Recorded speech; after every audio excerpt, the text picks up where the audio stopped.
सबको जैमसी की बाइबल गाथा चैनल में आप सब लोगों का स्वागत है।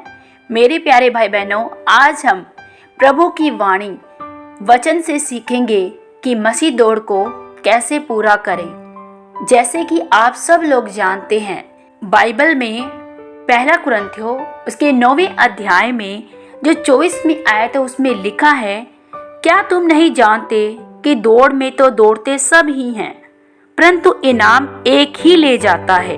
हालेलुया। जी मेरे भाई बहनों, देखिए आज हम समाज में देख रहे हैं कि हर एक जन कोई ना कोई अपनी दौड़ में दौड़ रहा है। यदि हम एक स्टूडेंट को देखते हैं तो वो अपनी स्टडी बेस में दौड़ रहा है कि मुझे अच्छे नंबर लेकर पास होना है और मुझे एक इनाम को पाना है। हालेलुया। इसी तरह हम एक कर्मचारी को देख सकते हैं जब वो अपने ऑफिस में अपनी जॉब के प्रमोशन के लिए हर दिन दौड़ता है ताकि उसे एक प्रमोशन मिले, उसे वो इनाम मिले जो कि प्रमोशन के रूप में है। हालेलुया। इसी तरह हम एक सिंपल साधारण सी एक गृहिणी को देख सकते हैं, एक ऐसी गृहिणी जो अपने परिवार की हर एक जरूरतों को पूरा करने के लिए सुबह से लेकर शाम तक अपने घर के हर एक काम काज को अच्छे से करने में लगी हुई है और वो दौड़ती रहती है कि उसका काम, उसका घराना, उसका परिवार एक खुशहाल जीवन को जिए। वो इस दौड़ में लगी रहती है ताकि अपने परिवार के द्वारा एक बड़ी प्रशंसनीय औरत बनने पाए। वो उस प्रशंसा के इनाम को पाने के लिए हर दिन उस दौड़ को दौड़ रही है। ऐसे अनेकों उदाहरण हैं जो कि हम देखते हैं। हालेलुया। मेरे भाई बहनों, जब हम जानते हैं कि परमेश्वर ने हमें एक दौड़ में रखा है, कैसी दौड़? मसीहियत की दौड़।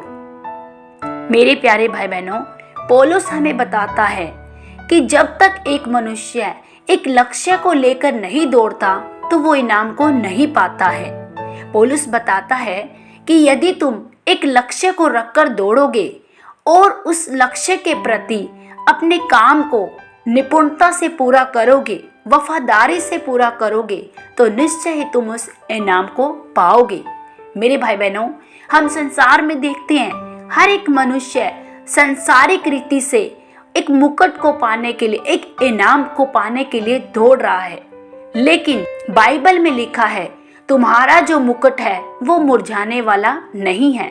हम जानते हैं यदि हम समाज के अनुसार, संसार की दौड़ के अनुसार दौड़ते हैं और वो इनाम जो संसार हमें देता है, वो मुकुट जो संसार हमें देता है, वो निश्चय ही मुरझा जाता है, वो पुराना हो जाता है, वो किसी काम के योग्य नहीं रहता है। लेकिन जो मुकुट, जो इनाम हमें प्रभु यीशु मसीह देता है, वो निश्चय ही लंबे समय तक बना रहने वाला और कभी ना मुरझाने वाला मुकुट परमेश्वर की ओर से मिलता है।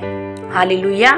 मेरे प्यारे भाई बहनों, पौलुस फिलिपियों अध्याय 3 उसके 14 में लिखता है कि निशाने की ओर दौड़ा चला जाता हूँ ताकि वह इनाम पाऊं जिसके लिए परमेश्वर ने मुझे मसीह यीशु में ऊपर बुलाया है। हालेलुया। मेरे प्यारे भाई बहनों, हमें परमेश्वर ने मसीह यीशु में इसीलिए बुलाया है कि हम अपनी दौड़ को निस्वार्थ, निष्भावना से, निष्पाप होकर दौड़ते चले जाएं। मेरे भाई बहनों, आज हम क्या देख रहे हैं? हर एक मनुष्य मसीहत को ग्रहण तो कर लेता है लेकिन उसमें लंबे समय तक चल नहीं पाता है। मेरे प्यारे भाई बहनों, आप लोगों के लिए बड़ी बात ये नहीं है कि आपने मसीह को जाना, बड़ी बात यह है कि आपने मसीह को जानते हुए उसके अनुसार चलने का निर्णय लिया। मेरे भाई बहनों, बहुत से लोग हैं जो अब मसीहत को ग्रहण करके अपने जीवन को परमेश्वर के प्रति निष्भावना से चलना चाहते हैं। जैसे कि बहुत से लोग बोलते हैं कि परमेश्वर, मैं आज से लंबी प्रार्थनाओं को करूंगा, लंबे समय तक उपवास में बना रहूंगा, मैं जो मैंने प्रार्थनाओं की दौड़ को शुरू किया है उस दौड़ में बना रहूंगा, लेकिन वो लंबे समय तक बना नहीं रह पाता है। मेरे प्यारे भाई बहनों, बाइबल में लिखा है कि जब तुम दौड़ते हो तो तुम एक लक्ष्य को अपने हाथ में रखकर दौड़ो, ताकि तुम उस लक्ष्य को पूर्ण रीति से पूरा कर पाओ। मेरे प्यारे भाई बहनों, बाइबल में पौलुस बताता है कि मैं एक लक्ष्य को लेकर चलता हूँ और मैं अपनी इस देह को मारता और कूटता हूँ और वश में लाता हूँ, ताकि मैं अपने उस लक्ष्य को पूरा कर पाऊँ जो कि मुझे मसीह यीशु में मिला है। मेरे प्यारे भाई बहनों, बड़ी बात ये नहीं है कि आप एक प्रार्थनाओं की दौड़ में हैं। बड़ी बात यह है कि आपने उन प्रार्थनाओं को निश्चय ही लंबे समय तक बनाए रखा है। प्रार्थना करना बड़ी बात नहीं है, प्रार्थना में बने रहना बड़ी बात है। मेरे भाई बहनों, उपवास करना बड़ी बात नहीं है, उपवास में निरंतर बने रहना बड़ी बात है।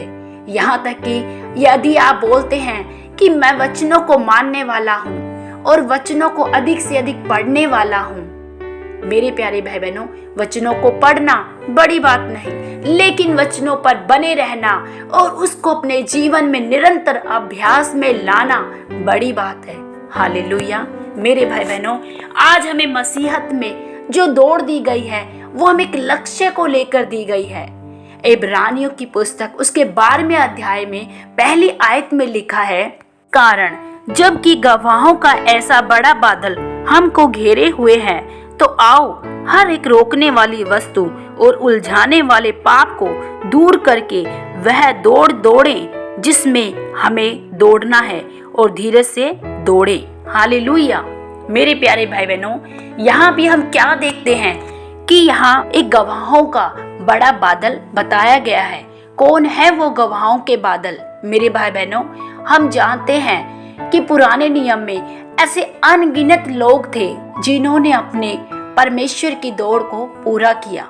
हम जानते हैं वो गवाह अब्राहम, मूसा, दानियल, यूसुफ, याकूब और अनगिनत ऐसे परमेश्वर के पवित्र जन थे जिन्होंने अपनी मसीह दौड़ को, जिन्होंने परमेश्वर की दौड़ को निश्चय ही पूरा किया। मेरे भाई बहनों, आज हम क्या देखते हैं कि हमारे खुद के ही पाप हैं जो हमें इस दौड़ को पूरा करने से रोकते हैं, और ऐसी ही बहुत सी रोकने वाली वस्तु हैं जो हमें निश्चय ही इस मसीह दौड़ को पूरा करने से रोकती है। मेरे भाई बहनों, यदि हम अब्राहम को देखते हैं तो अब्राहम को परमेश्वर ने एक प्रतिज्ञा दी थी कि मैं तुझे खुद का तेरा निज पुत्र दूंगा और तेरे जो संतान होगी वो बालू के किनकों से भी अधिक होगी। मेरे भाई बहनों, परमेश्वर ने अब्राहम से एक प्रतिज्ञा की थी और वही प्रतिज्ञा उसके लिए एक दौड़ के रूप में साबित हुई थी, क्योंकि हम जानते हैं अब्राहम ने बहुत ही लंबे समय के बाद उस प्रतिज्ञा को अपने जीवन में पूरा होते हुए देखा था। मेरे भाई बहनों, हो सकता है उस दौड़ में अब्राहम दुखी हो गया हो, परेशान हो गया हो कि परमेश्वर, मैं इस सब दौड़ को पूरा नहीं कर पाऊंगा, मैं कब तक तेरी बाट जोऊं, मैं बूढ़ा हो चुका हूँ, मेरी स्त्री का गर्भ भी मर चुका है, वो भी संतान जनने से रहित हो गई है, उसका मासिक धर्म बंद हो गया है। मेरे भाई बहनों, हमारे जीवन में दौड़ते हुए बहुत सी परेशानियां आती हैं, बहुत सी विपदाएं आती हैं, लेकिन एक सफल और एक कुशल मनुष्य कौन होता है जो निश्चय ही इस दौड़ में बना रहता है। अब्राहम भी उस दौड़ में बना रहा कि परमेश्वर, तूने वादा किया है कि तू मुझे एक बेटा देगा, मेरा खुद का वंश तू मुझे देगा। और मेरे भाई बहनों, उस दौड़ को उसने पूरा करते हुए निश्चय ही एक इनाम रूपी बेटा उसने पाया, जो कि खुदा की ओर से उसे मिला था। हालेलुया। क्योंकि हम जानते हैं सारा बिल्कुल बूढ़ी हो चुकी थी और उसका गर्भ मर चुका था। परमेश्वर ने सारा के मरे हुए गर्भ से एक पुत्र को जन्म दिया। ये सच में ही बड़ा ही अद्भुत था। मेरे भाई बहनों, ऐसे ही अद्भुत और आश्चर्यजनक कार्य को आप अपने जीवन में तभी देखते हैं जब आप एक दौड़ को पूरा करते हैं, एक लक्ष्य को रख के कि परमेश्वर, तू मुझे कुछ दे या ना दे, लेकिन मैं तेरे पीछे निश्चय ही चलता रहूंगा। निस्वार्थ भावनाओं से प्रभु मैं तेरी प्रस्तुति करता रहूंगा। तो मेरे प्यारे भाई बहनों, आज आपको देखना है, अपने आप को जांचना है कि क्या मैं आज उस मसीह दौड़ को सच में पूरा कर रहा हूँ कि नहीं। क्या मैं हताश और निराश हो जाता हूँ अपने जीवन की परेशानियों में? हालेलुया। प्रभु आप सबको ब्लेस करे। आज के वचन के द्वारा सबको जय मसीह की।